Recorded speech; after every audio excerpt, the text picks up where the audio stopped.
trying to get rich as fuck. I'm trying to get rich as fuck. Rich as fuck. I'm trying to get rich on my mama. Rich as fuck. I'm trying to get rich as fuck. Rich as fuck. I'm trying to get rich as fuck. I'm trying Meetings. You're a busy man, brother, and I appreciate you giving me your time today, man. I really do, really do. Thank you for having me. I really appreciate that. All right, so we'll get started. So, welcome to Hustlers to Headliners Show, where we tap in with tastemakers, hit makers, and culture shifters making waves in the game. I'm your host, SOE Cash Cow, and today we're joined by a true expert behind the scenes, someone who helped take artists from unknown to platinum status using pure digital strategy, culture, and consistency. KEYZ the Producer. Welcome to the show, brother. Welcome. Thank you for having me again, man. Excited to be here, bro. Once again, like I said, I appreciate you stopping through because, like I said, I know you're a busy man. I see you all the time posting, man. So I really wanted to just have get a conversation with you so I can pick your brain a little bit, but really just hear more about all the things that you've done in the industry and how you've helped so many artists get to that next level. Yeah, for sure. All right, so let's start from the roots. So I was on your interview, I was on your live the other night, and I see that you said that you started with the DJs in the club. Now, of course, back in the day, that was the blueprint. But in 2025, what does it mean to break a record without a DJ? In 2025, to break a record without a DJ, and it's about what's happening in this digital realm, right? We know that social media is the biggest media platform right now. It's bigger than TV and radio. And so, it's also the place where music, it's the number one place for music discovery at this point. And so it's going to require, being consistent on social media.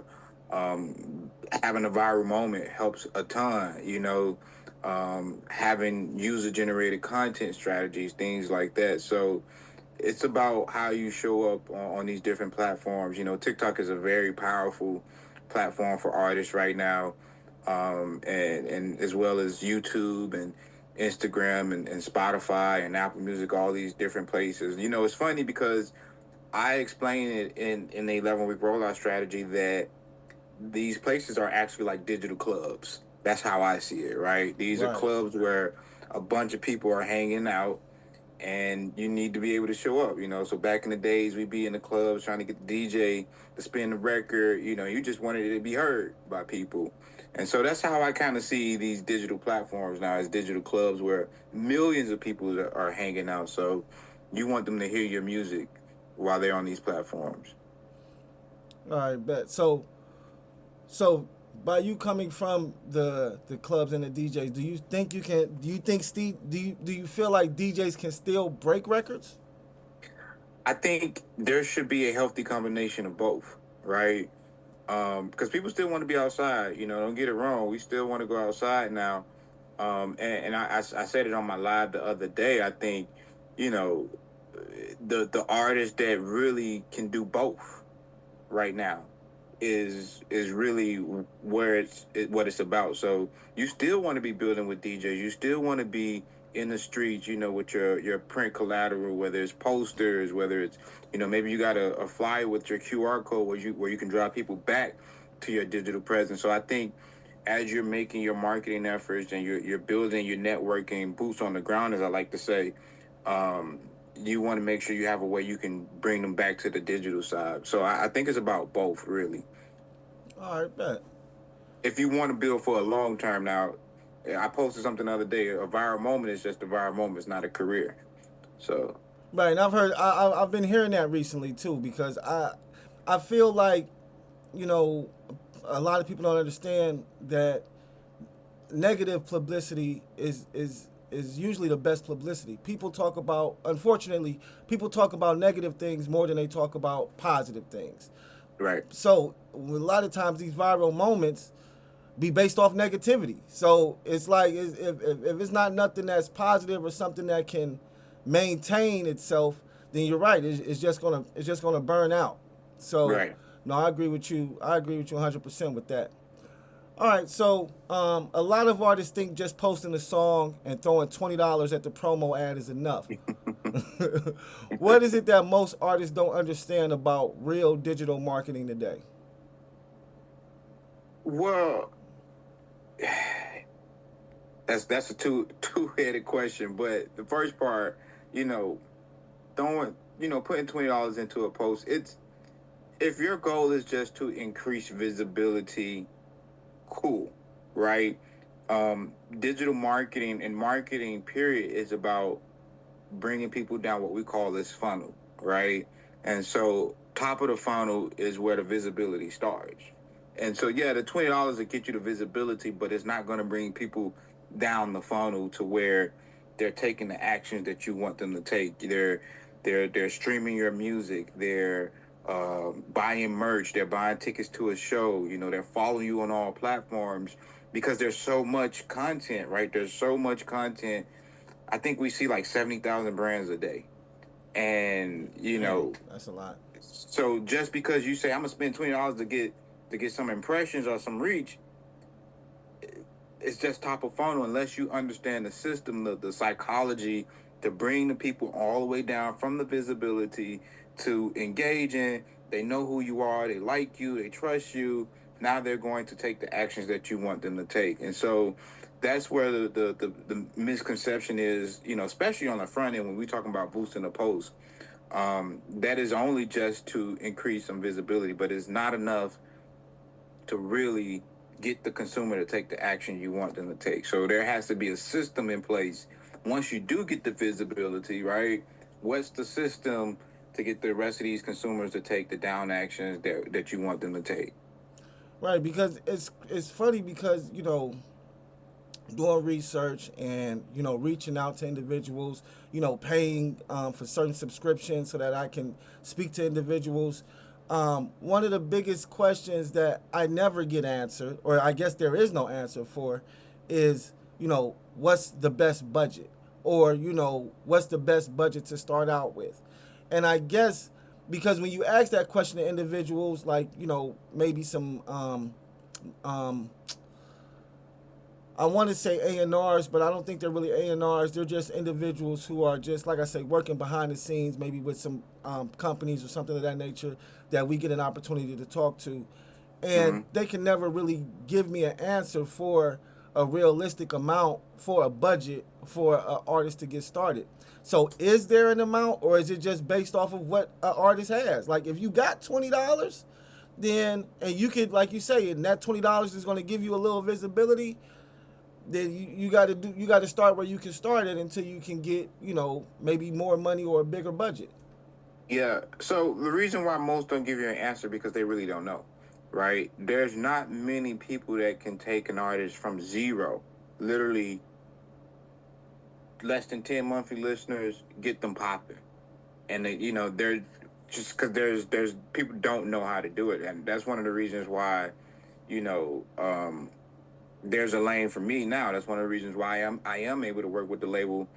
When they do have what we call a baby act that they want to invest in, I'm able to really take it from zero to 1,000, and then they can take it from the rest of their systems that they control the machine and take it all the way, across the board.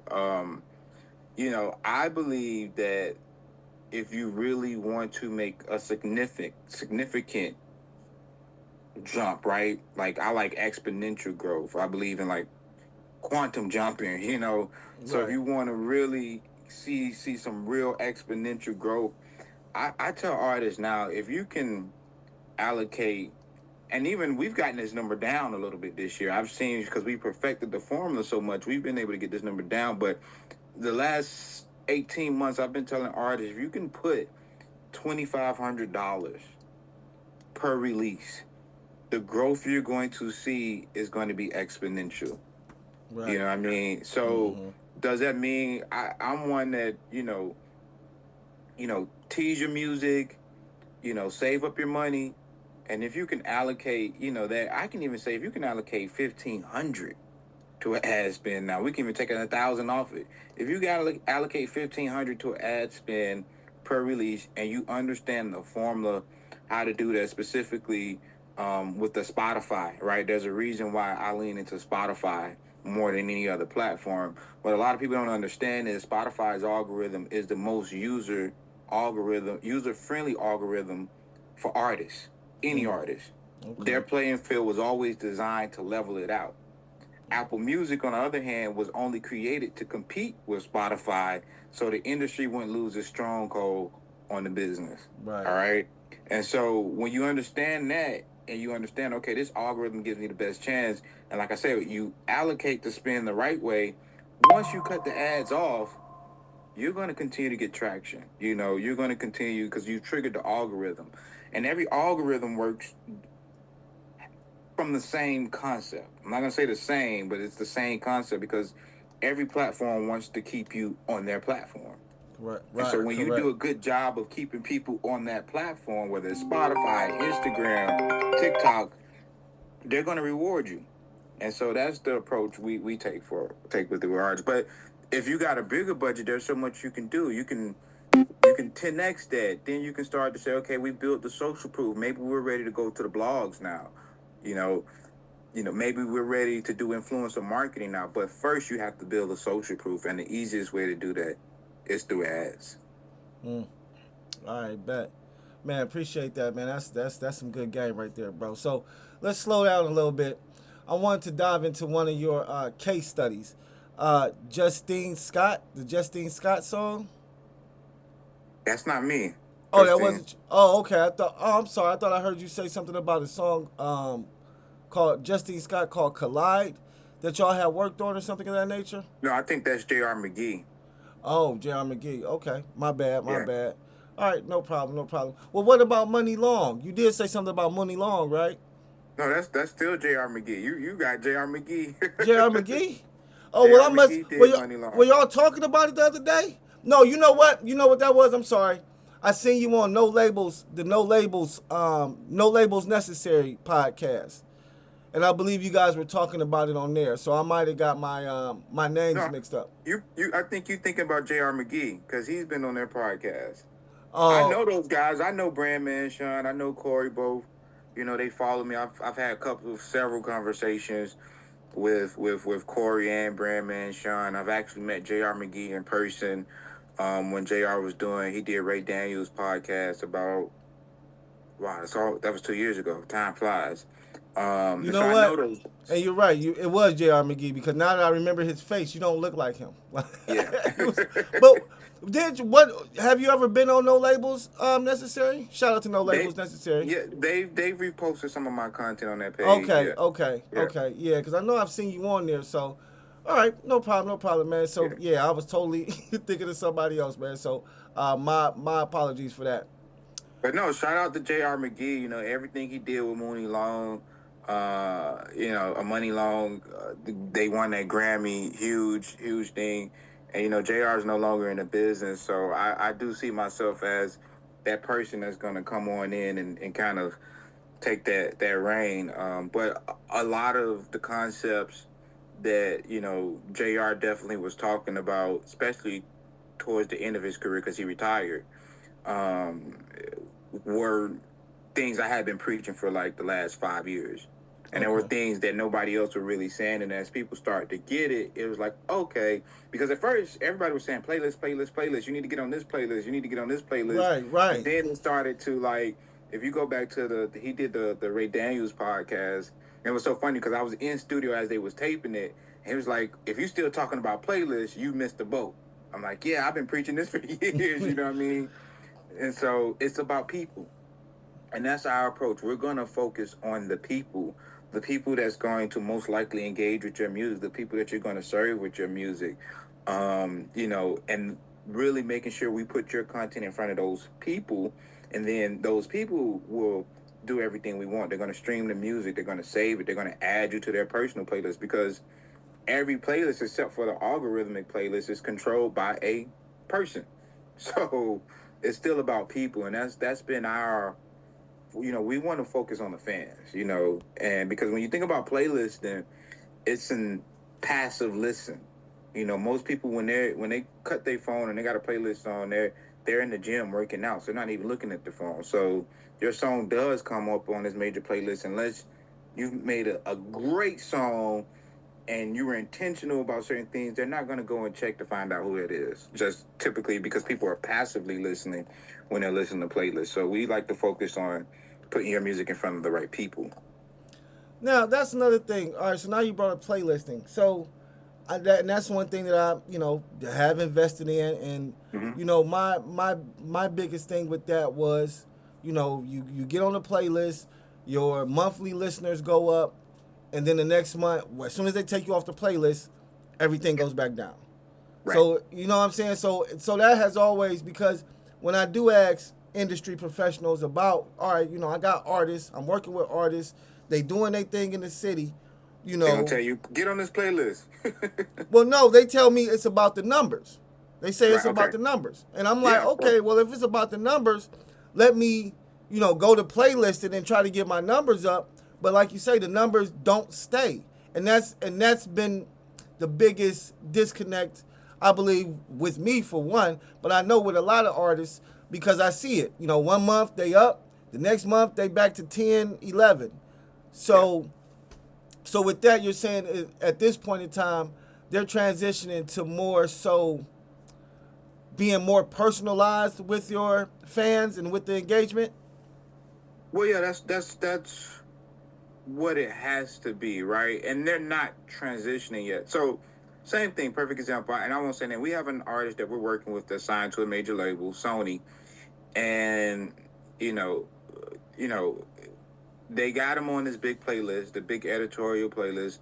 He did 30,000 streams the first day, but then by day 4 or day 5, they took him off. Like you said, everything flatlined.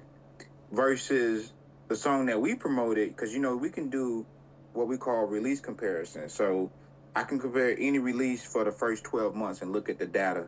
So what this song did this on day 1, this song did this on day 1, this is what it did on day 10. So compared to what the label did, which is interesting, on day 1, by day 5, what we promoted was already more sustaining than what they did because they focused on the playlist. And right now, the song that we promoted outside before he got signed to the label is outperforming that song 10-1. So it's about, yes, the fan engagement. It's about, the people. So our approach is when you think about, if we're running the ad, right? I'm running the ad and I'm running it in a story, and somebody sees that ad, they like the song, they like your performance video, they click it. That's more of an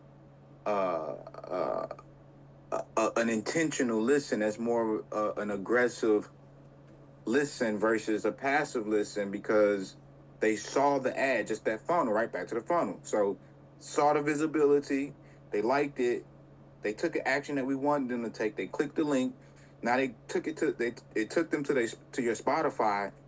Not only did they listen to the song that we're promoting, because they like you, they listen to your entire catalog. And the way we're running it, it automatically plays the rest of your catalog music, right? And when they do that, they not only do that, they follow you on Spotify, which a lot of people don't see that metric moving. Your playlist will not get you followers on Spotify. Spotify has been adamant that that's one of the most important metrics to them, next to saves, right? And so they'll follow you on Spotify. Then they will also follow you on the platform they just saw the ad, which is Instagram. And if the content is really good, the music is great, the marketing and targeting is dialed in, they're going to organically go to your YouTube channel and subscribe. And so we've seen from running these campaigns, we're actually growing 3 to 4 platforms from one campaign. We're growing multiple songs. Even though we're promoting the single, your entire back catalog sees an increase in streams. And so this is why this is a more better way. It's more of an intentional engage interaction versus I'm listening to this playlist because I like this playlist, and you number 12 or 50 on this playlist, and it was cool. I might save it, I might not. I'm waiting for the next song, especially if I don't know you. Right, like you know say, what I a mean? passive listen. So, Yes. no, that's the first time I ever heard that. That's no, I get it. I totally understand that. So, since we're talking about Spotify, a guy that I follow named the I think it's the Mizza. Shout out to Mizza. He had an interview the other day where he was talking about Spotify and the gatekeepers. and he Mhm. said that you can have $1 billion, but if you don't pay the gatekeepers, they're not gonna let you. You'll never be number one on Spotify. Do you believe that, or do you feel that? Number one, that's possibly true. I haven't taken an artist to number one on Spotify, to be truthfully told, right? The number one artist is what? Who right now? It might be Drake again. Or it's either Drake, Billie Eilish, or Taylor Swift. I think it's one of those four. I'm gonna have to look it Uh, up. um there's certain levels you want to get that you're going to get to number one. You do need to build and work with the right person, but the better question is, and shout out to Demiza, right? What's more an accurate statement is, and I saw his monthly listeners. We got clients that have way more monthly listeners than him, but that's because we know the formula, right? We understand how to really move the needle. And so for me, it's about growth. What percentage are we growing at? 200%, 5,000%. I had an artist, City Limits, that I'm working with. We started working their Spotify back in February. It literally said, you know, because we were running these campaigns and they just saw complete growth, but the number said over 1,000,000% growth over the last 28 days. Yeah, And that's a lot you of know what I growth. mean? That's a lot of growth. And so that's what we're looking at. It's like if you're at, I always tell artists, this is it's the days of, and this is probably the big misconception too. People are still thinking, let me get that perfect single and find that perfect single, and that's gonna take me. That those days are gone. It's not about one single that's gonna break an artist right now. It's about a series of releases. So I consider every release a building block. Whether you drop a single, whether you drop two singles, whether you drop an EP, whether you drop an album, each release, no matter how many songs it is a building block. So we need to build the foundation. We need to build these blocks over as a series of releases to get you moving, to get you going, to get the algorithm knowing. The name of the game is consistency right now. So consistently releasing music, consistently marketing it the right way, then yeah, you can get there. So I don't know about number one, but we've taken artists from 0 to 100,000 listeners, from Mm, 50 listeners to 120,000 listeners, from mm. 500,000 listeners to over 1,000,000 listeners, right? And Okay. so it's about how consistent can you be with this, and that's the biggest thing. I think artists need to figure out, how can I maintain consistency over time, because that's the name of the game. It's like Nipsey said, it's not a sprint, it's a marathon. Marathon. That's what's up, man. That's what's up. So yeah, so and shout out to Demiza because I'm always following him too. He always has some great content talking about Yeah. the industry and things of that nature. So I know you work with a lot of independent artists. Have you broken any major artists? So one of the artists that I'm most excited about now is City Limits. They're an R&B trio out of Chattanooga, Tennessee, living in Atlanta right now. Um, Super talented girl, super talented guys. Excuse me, fellas. They like, you trying me, keys. But super talented guys. They are this generation's Jodeci and Boys the Men, right? Mm. If those two groups had a baby, it would be City Limits, Sheesh. right? Okay. Um, Super talented guys, and I've been working with City Limits now for going on about 18 months, a little bit more. When I got City Limits, they were at 30,000 followers on Instagram. Right now, they're sitting at 200,000 followers on Instagram. And we built that all organically in like a year's time. Their Facebook was at 30,000 followers. They're sitting at 300,000 followers on Facebook right now. Their TikTok was their best platform. They had about 120,000 followers on TikTok right now. They're sitting at 500,000 followers on TikTok. So over the past year, we grew them to 1 million followers collectively. And not only that, because of the work that we've done with them, really working their socials, really getting the content out, we got to the point to where they were going viral like once a month, if not once a week, Mm. because we really figured out the formula that really worked for them. And now they're they're starring on America's Got Talent this season because of that. So Oh, the congratulations. That's dope. thank you. Yeah, so I my first act that I've gotten to national TV, and I think in time they will be the household name that I expect them to be. Well, they about to be a household name if they about to be on America's Got Talent for sure. Yeah, so next thing is just finding a hit, and they just dropped two singles produced by legendary Troy Taylor, who just won a Grammy this year for the work that he did on Chris Brown residuals. So I'm really excited about City Limits, because I've been able to see them grow in so many ways, and not just even digitally, not on on the marketing side, but even just as young men, and what they're doing with their talent. So yeah, they're airing on America's Got Talent this season, season 20.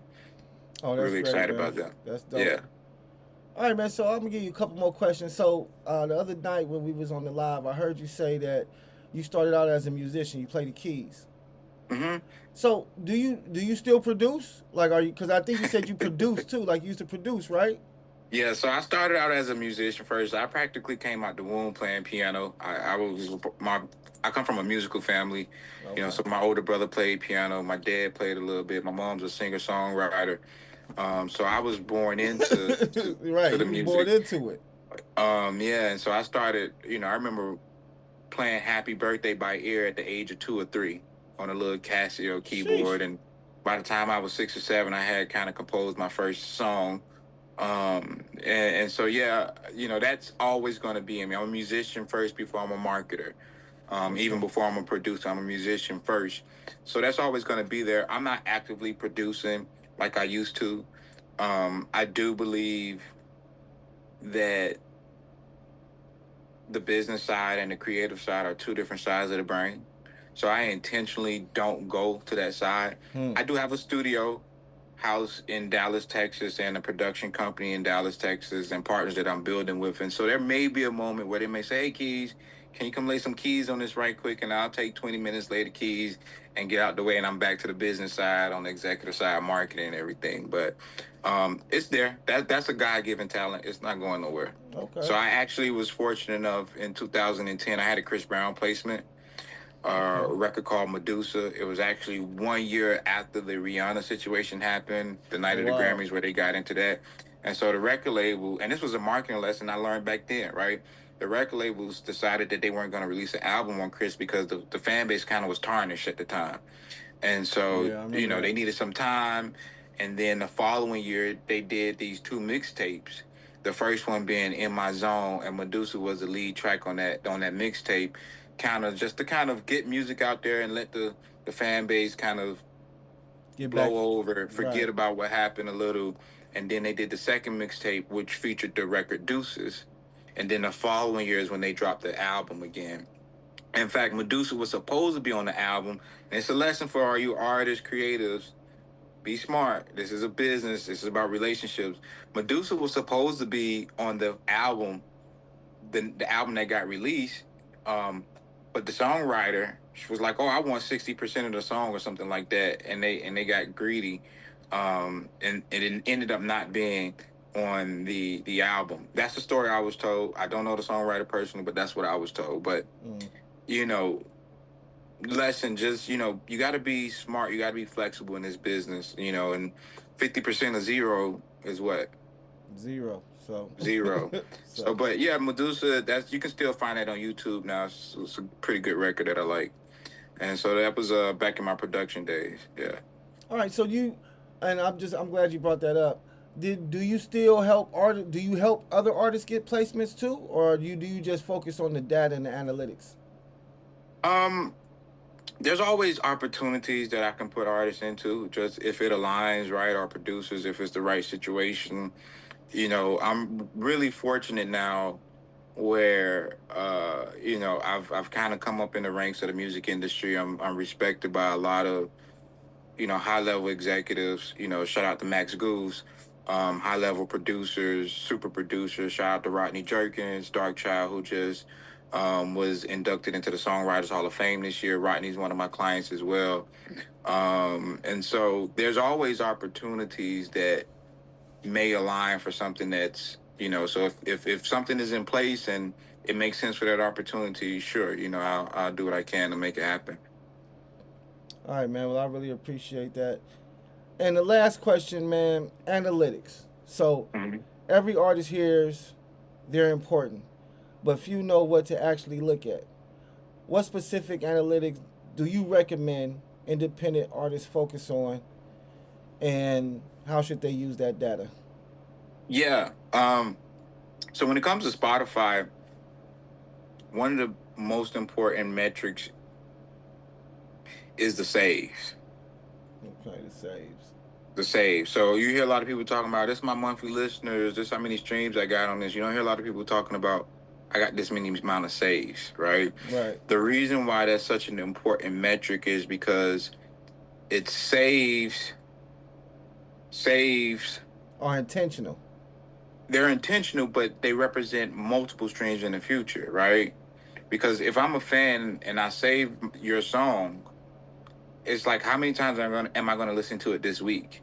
So that one save represents multiple streams in the future. So it saves plus X over time equals Y, which is multiple streams.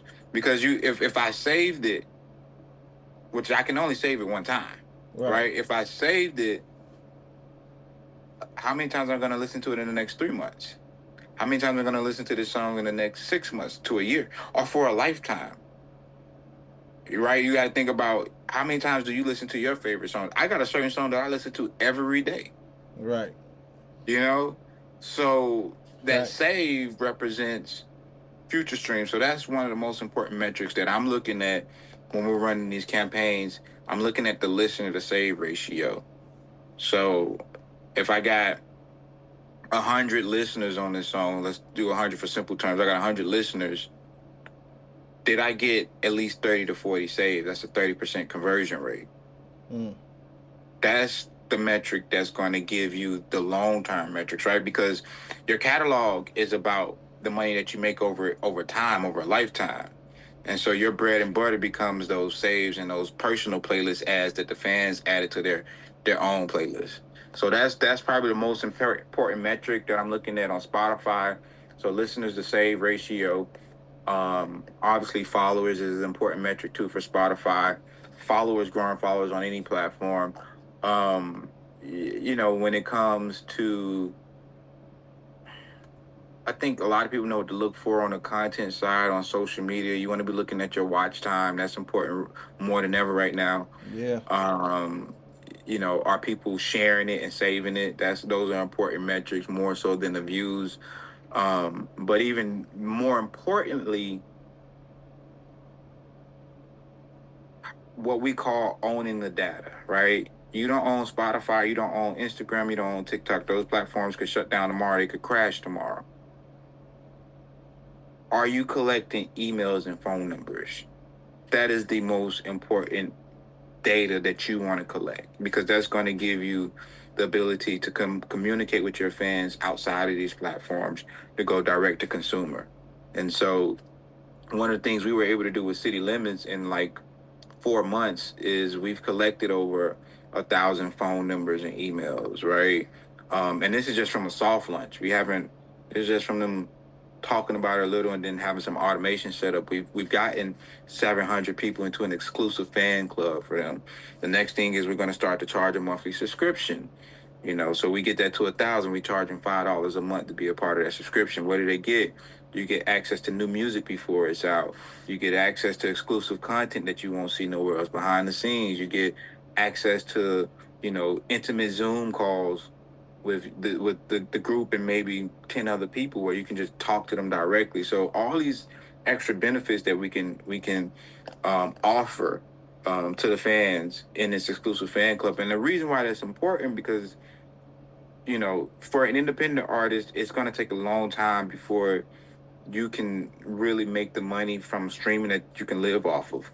But if you can acquire 200 fans, 500 fans that's willing to pay you $5 a month, $10 a month, you can start to see how this makes sense and you can build from that.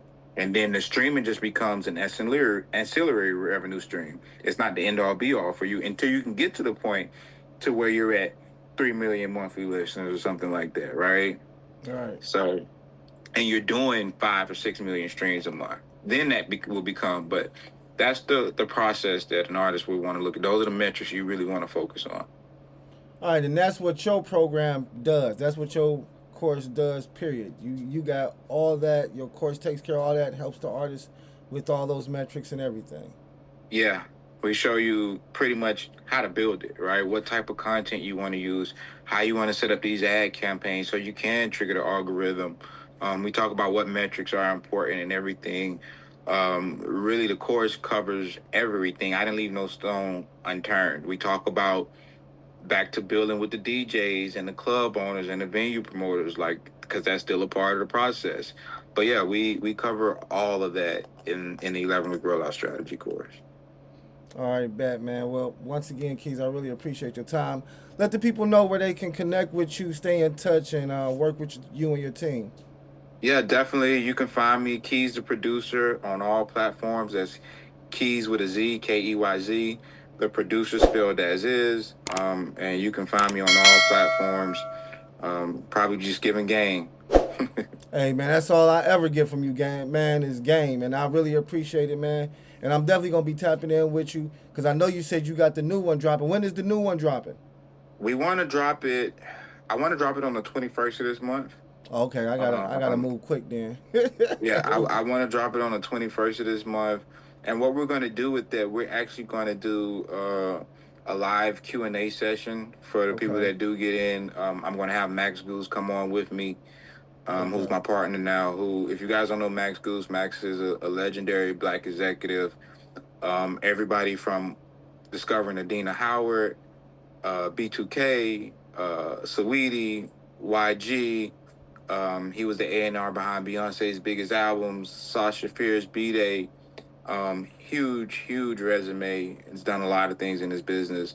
We're partners. I'm the head of digital marketing for his management group and his record label as well. So he's going to jump on. We're going to do a live Q&A session, kind of to launch it off with Tim as well. So yeah, the 21st is the date I'm looking at. I've shot 90% of the update. I just need to shoot maybe like 2 more modules, and we'll get it out. All right, bet. Well, I'm definitely going to be, like I said, I'm definitely going to be reaching out to you, man, because I definitely want to connect. I definitely want to get in the program. Definitely want to get this started because I do got artists that I want to, help get to that next level. And as well as just this relationship, man, I want to keep it, I want to keep this relationship open as well. And yeah, man, like I said, I appreciate your time, man. And anything else? Any last words you got? Nah, man. Thanks again for having me. I appreciate it. Hopefully people can tell I'm very passionate about this, and that's why I will do these calls. I love to talk about it.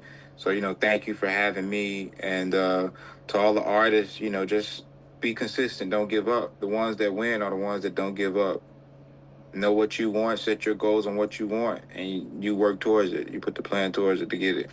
And go get it. That's it. All right, man. Yeah. Well, I appreciate your time, man. You take it easy, man. Appreciate you, Alan. Peace. Peace.